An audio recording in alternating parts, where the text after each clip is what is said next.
안녕하세요. 대단히 반갑습니다. 칠곡 할매와 신영복, 선우정 논설위원. 시무시대의 성격을 선명하게 대비한다. 세련된 위선보다 투박한 진실을. 부수는 사람보다 만드는 사람을 나는 응원한다. 146번 시내버스는 서울 상계동에서 서울 강남을 오간다. 첫 차가 운행하는 새벽 4시 경부터 강남 빌딩과 공사장으로 출근하는 노동자들로 만석이 된다. 한덕수 총리가 2일 새벽 4시 5분 146번 버스 첫 차에 탑승해 기념 촬영을 하고 있다. 첫 차 출발 시간을 15분 앞당겨 달라는 새벽 노동자의 수건이 보름 후 이루어졌다. 국무총리실 제공. 새벽 146번 버스를 타는 청소원들의 수건 하나가 해결됐다. 승객의 출근길 편의를 위해 첫 차 출발을 15분 앞당긴 일이다. 한덕수 총리가 새 새벽 버스에 올라 해결을 약속한 지 보름 만에 실현됐다.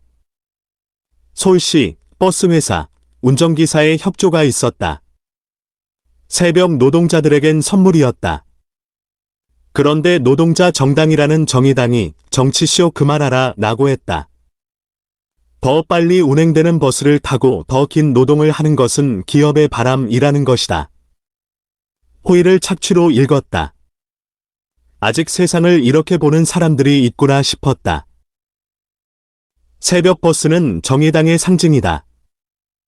2012년 노회찬 의원의 6411번 새벽버스 투명 노동자 연설은 지금 들어도 뭉클하다. 이후 정의당은 6411 정신을 내세웠다.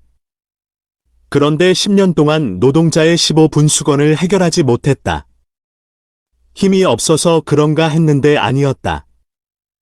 그들에게 15분 호의는 노동을 더 뽑아내려는 자본주의의 당근이다. 세계관이 이러니 정의당엔 재벌 해체, 노동 해방처럼 뜬구름 잡는 구호만 넘친다. 그러면서 실질적으로 돕는 사람을 비난한다.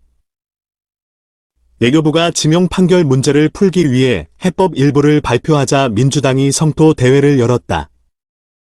저자세 굴종 외교. 자해적, 반민족적, 반역사적 외교. 일본을 위해 간도, 쓸개도 다 내줄 수 있다는 자세. 국익과 동떨어진 무면허 폭주, 모두 이재명 대표에게서 나온 말이다. 협업은 일본과 대결해서 이기자는 게 전부였다. 한일 과거사에 대한 논의 과정을 보면 한국 정치의 본질 일부를 알 수 있다. 보수 진보는 철진한 구분에 불과하다. 미래를 만드는 자와 부수는 자의 대결이 한국 정치의 본질이 아닐까 한다. 한일 국교 정상화 때 박정희 정부는 유무상 5억 달러를 일본으로부터 받아냈다. 고도 성장의 출발점이었다. 노태우 정부는 별도의 일본 자금을 받아 한인 원폭 피해자 지원과 사할린 잔류 한인의 영구 귀국 사업을 시작했다. 김영삼 정부는 일본의 위안부 사죄를 담은 고노다마를 이끌었다. 그런데 김대중 정부는 이들 문제에 침묵했다. 차라리 이 편이 나을 수도 있다. 노무현 정부는 해결되지 않았다며 이들 문제를 원점으로 돌렸다. 그런데 말만 하고 해결을 위해 노력하지 않다가 위안부 피해자들에게 소송을 당했다. 이 짐을 이명박 정부가 떠안았다. 일본과 해법을 모색했으나 실패했다. 박근혜 정부가 이룬 한일 위안부 합의는 노 정부가 물려준 난제를 해결한 것이다. 그런데 문재인 정부는 갖은 악담을 퍼붓고 합의를 깼다. 징용 판결 문제는 죽창가를 부르면서 국내 정치에 이용했을 뿐이다. 이 짐을 윤석열 정부가 물려받아 대리 보상이라는 해법 일부를 냈다.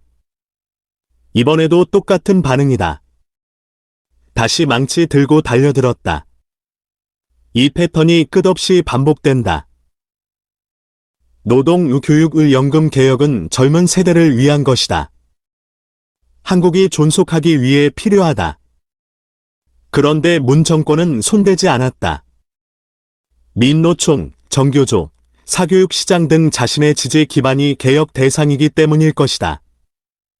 표가 떨어진다고 연금 개혁을 안 한 유일한 정권도 그들이다. 윤 정부가 짐을 떠맡으려고 하자 다시 이재명 대표는 일방적이고 폭력적인 국정이라고 했다.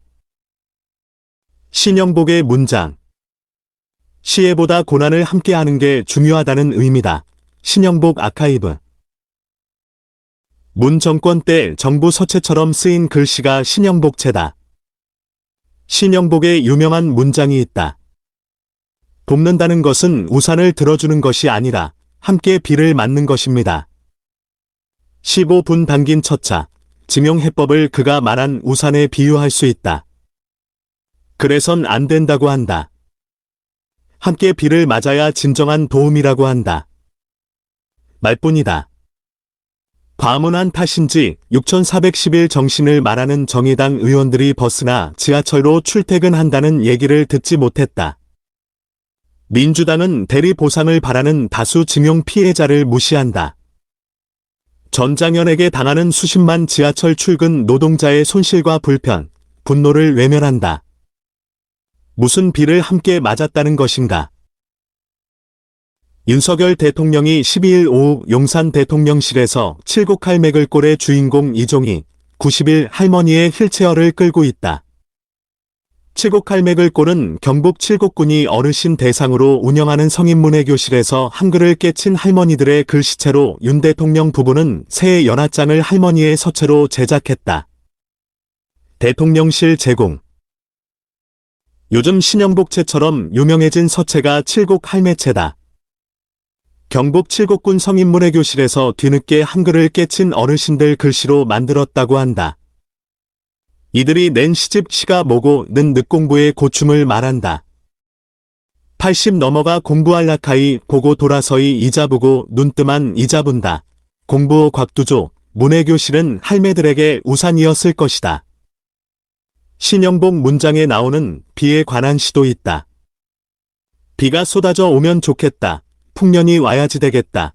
졸졸 와야지. 고구마, 고추, 콩, 도라지 그래야 생산이 나지.